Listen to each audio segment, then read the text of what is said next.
Hi, my name's Jack Hodgins, welcome back to my Phantom channel. Just to let you know, got a parcel in the post, so I thought I'd quickly do an online reveal.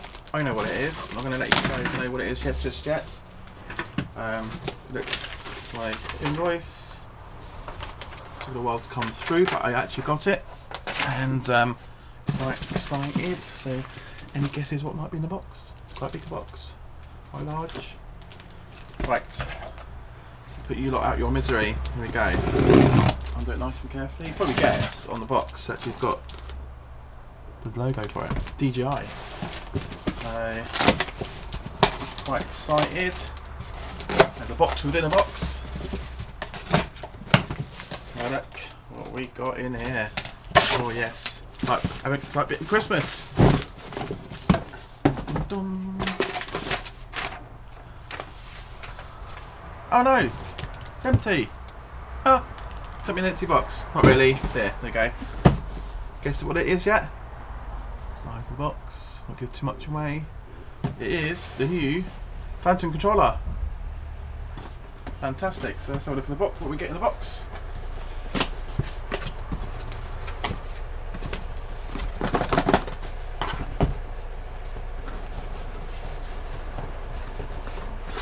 Just doesn't get out. It's not actually easy to get out. Here we go.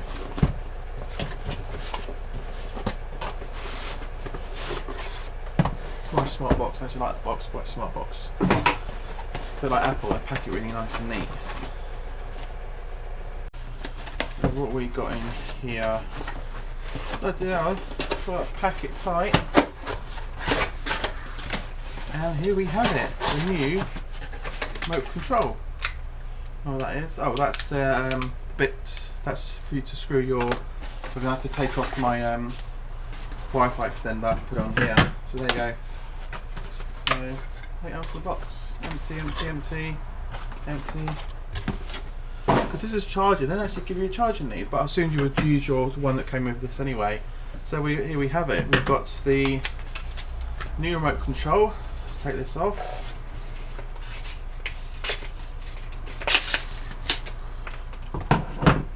Box. So there you go. There's the new remote control. As you can see, charging lights let know whether it's charged or not. Once there's no power needs charging. Your normal sticks, normal up-down controls, exactly the same. A bit more rounded on here, and you also got the jog button to tilt your camera up and down. And on the back, obviously, you have your training ports for it as well. So, and then this little boy in here, get it open, will be the screws and stuff. Your new where your Wi-Fi extender plugs onto. So that will actually mount on there, and then I can screw in my Wi-Fi extender. So there you go. It's easy enough to do. I'll fit that later. First of all, we'll stick it on charge. Right, this is the original one that I had. So there's my original one, Wi-Fi extender, and you can actually see. Get this around a bit. Both from side by side. There you go. So that's the new one. It's my old one. So they are actually very similar in design. Exactly the same in design. Looking at both of those. So. On the front, so what's got different on the front? So, well, not really, they're all exactly the same. Even I thought the shape was different, but obviously the shape is still the same shape. But the only difference is built-in LiPo battery, charging light at the front, and your little jog button, scroll button at the side to turn your camera. And obviously on the back, no battery compartment, and training port instead. But apart from that, everything else is exactly the same. So I'm going to have a go. I've got to move all this, which I'll do later, and I'll do that on I'll add this on. So I've got to move all that and the extender, put that onto. So I'll move this extender and my obviously iPhone clip onto the new controls. But for the moment, for now, I'm going to charge this up and do that once that's finished. So I'm going to plug it to my USB port on my Mac. I assume it's all the same cable, which looks like it. Plug in. Well, there we go. So turn that Oz off. Or was it on? That's on. That's on. So it shows it's charging. Turn that off. I wonder if that means it's charging, or that means charging, because I know it shows it's on and charging. Unplug it.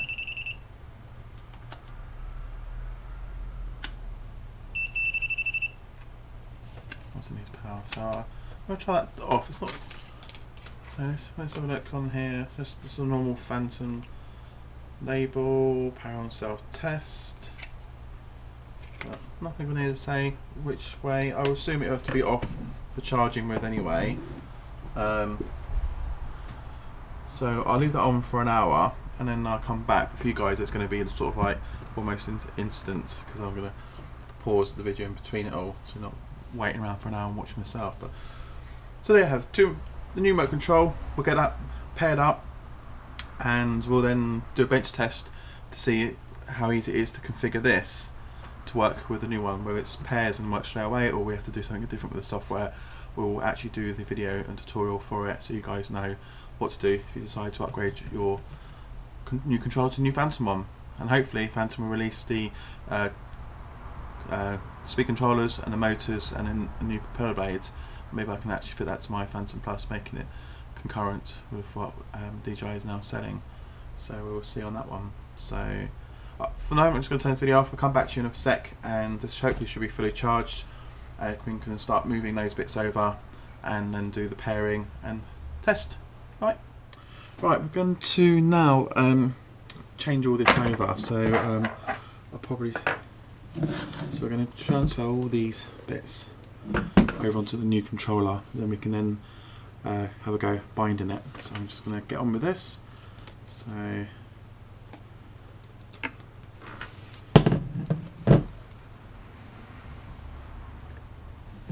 First of all, let's take these bits off. Oh.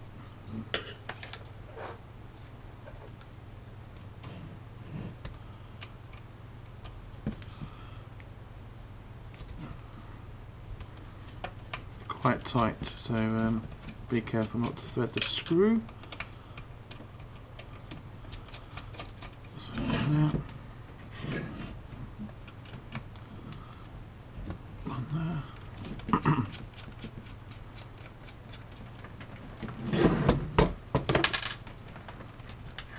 Moves.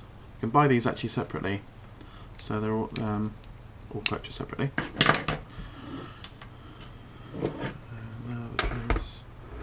Well, that one I don't need to take off. I just need. This is quite straightforward, so don't need. Only need that. Only need that part. Don't need that part because it comes with one of its own, so it's nice and easy. So you can either keep this controller when you move to as a spare, because it always will stay. I think. No, I don't think. No, it won't stay. That's it. So that's that. That's the old controller, all now taken apart. I don't need it anymore, so we put that to one side. Oh, actually, I do need that little bit here. That needs a special Allen key, I think, for it.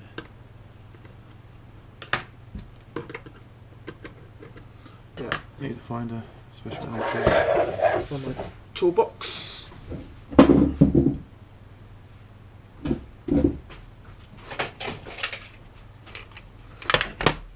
This is what you should have if you're taking things apart.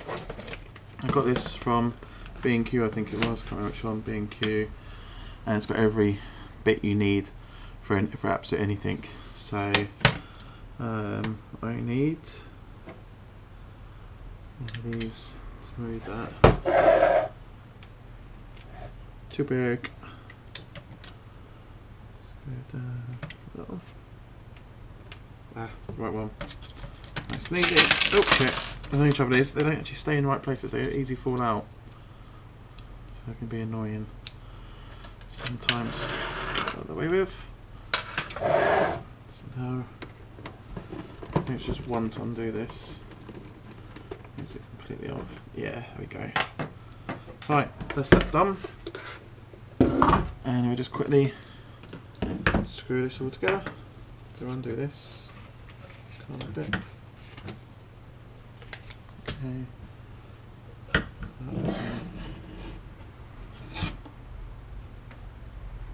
God, it's quite tight.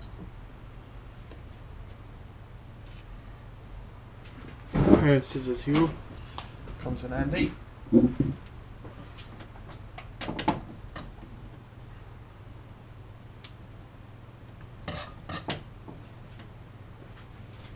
Right, now she's ready to put all the bits on.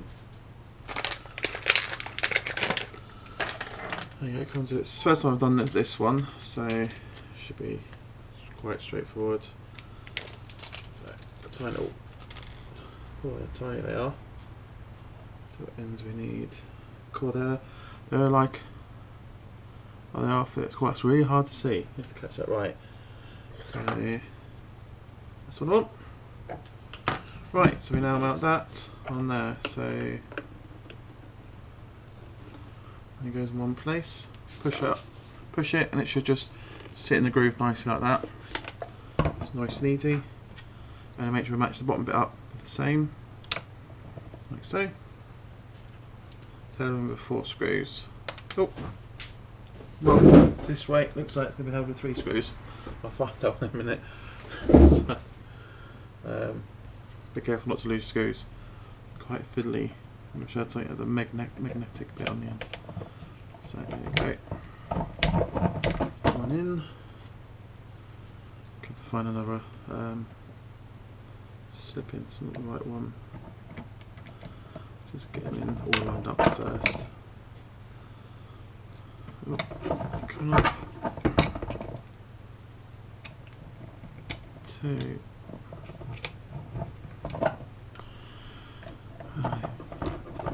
Screw them nice and tight.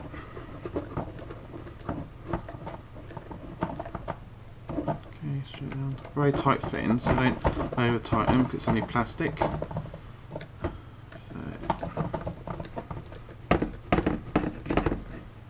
just set it in its groove. Yep. Last screw.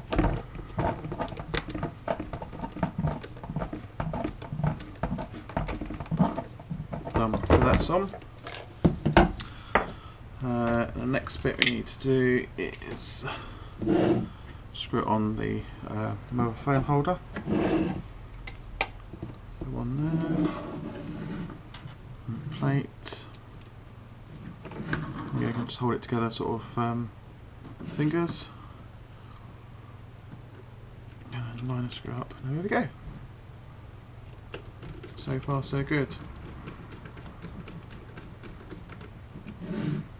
Next one. I find this is quite stiff because when I fold it away in my bag, it's hard to turn around. So I'm not going to tighten them too tight, just enough so that it can still slide around with a bit more ease. So I always fold it around on the back and it goes into my case. So that's nice. That fits well. I suppose you can probably move that around where you want it to move to. But I'm just fitting it back to where it originally was. And it still fingers thumb. That's quite nice actually on the finger there, basically. So there's that one, and then last but not least, the wireless transmitter. So it fits a bit like a GoPro does, but it is a bit on the fingers, not a lot of space. So.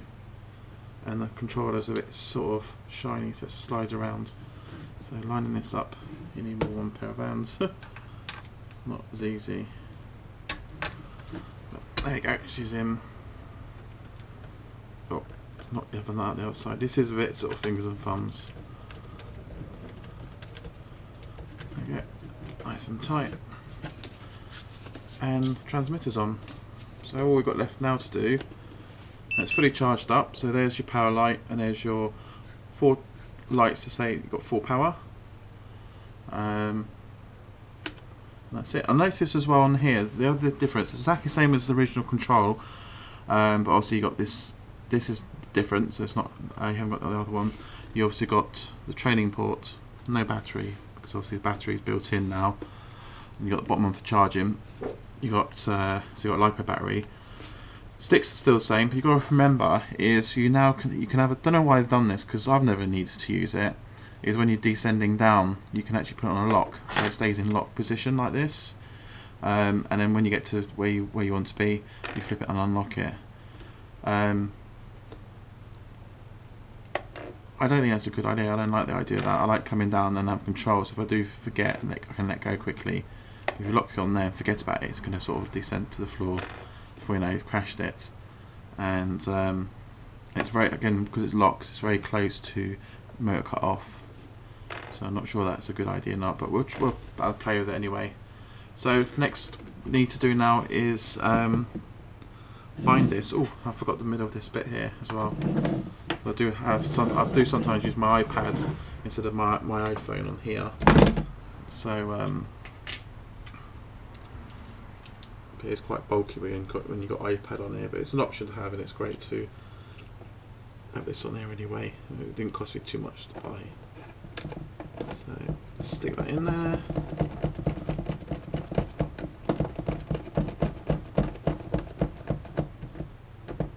Done. That's a job done. There we have it. My iPad can fit on there instead of the phone if we wanted to. Right, we'll get to now binding it. Right, we're now going to try and bind this now. So this is quite easy on the Phantom Vision Plus 2, because on the other Phantoms you have to take the top chassis off and locate the reset button to do it with. But we need to power this on first, so make sure you remove your camera gimbal before powering it on. Nice and easy. And we're now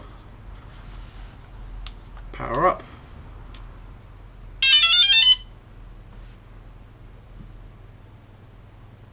There you go, and it should go sort of funny colour like this, I think it is, to sort of indicate there's no controller. So then what we do is power. So make sure your controllers are powered off, power on the aircraft, and we should see an indicator blinking red, I think, where it's looking for controller. Wait for it to do that.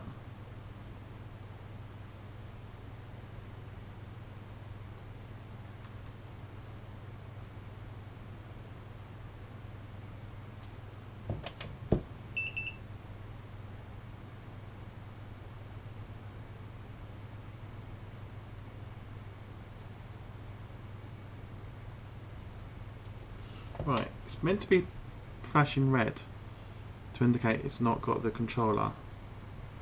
So we'll go for the reset. So turn it upside down, and as you can see,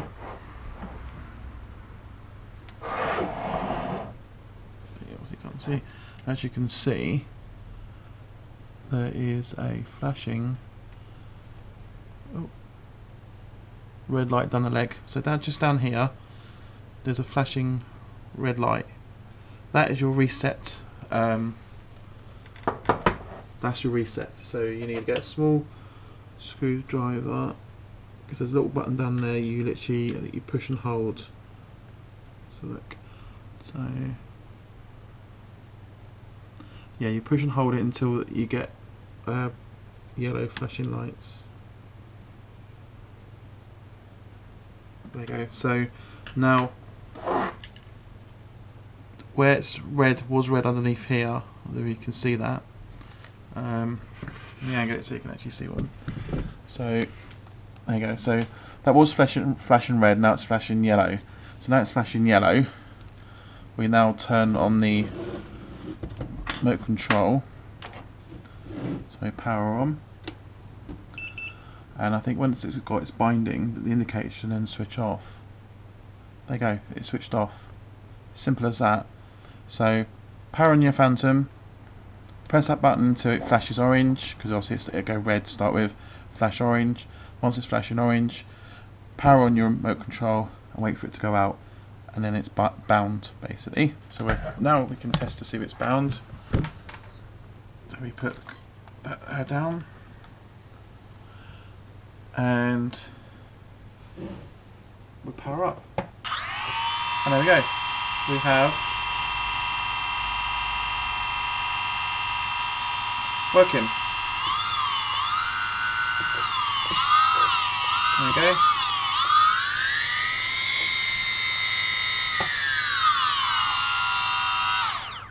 Ah, here we go. Yeah, that's what I thought. Right, with power up, it actually locks in position, so you have to make sure you unflick it off the lock. So if you take off, taken off, and you bring it down and you lock it in position, and leave it for too long, it will power it off. So you have to watch that bit. So I don't know whether there's a safety feature when it's flying to do that, but I'm not going to actually try it because I haven't got a spare one to see if it actually does that. If you actually leave it on in the air, and it's so I know it's a delay up to like 5 or 6 seconds, and it powers off. So I don't know whether it knows about it's descending and it's quite far from the ground, whether it kills that off. But obviously on the demo here, it does power off if you leave it locked. It's very easy. If you go too far down, it locks straight away for you. I don't think you can change that, so you have to be careful of that bit anyway. But yeah, there you go. So the controller is now bound to the Phantom. Straightforward. Power on, make sure the controller's off, turn it upside down, push the button, wait for it to go yellow, power on your transmitter, wait for it to go off, she's bound. And that's how you bind a Phantom Vision Plus. Nice and easy, simple. There you go. That's all got for the moment. I'm going to try and take this out for a flight with the new controller to see how she obviously works. I think it'll just work the same as before, but I can play with the down stick bit as well, and see what happens. Alright, there you go. Straightforward. Again, remember to subscribe and comment as well. Any comments you want on about this, anything I'm going to miss, or if you haven't seen this properly, we can redo this all again step by step. But I'm going to put, remember I've got my website now, so I'll put the instructions for linking procedures on my website, and they'll be up there for good, and anytime you need bind, you know where to look. Alright, so have fun. Cheers, bye.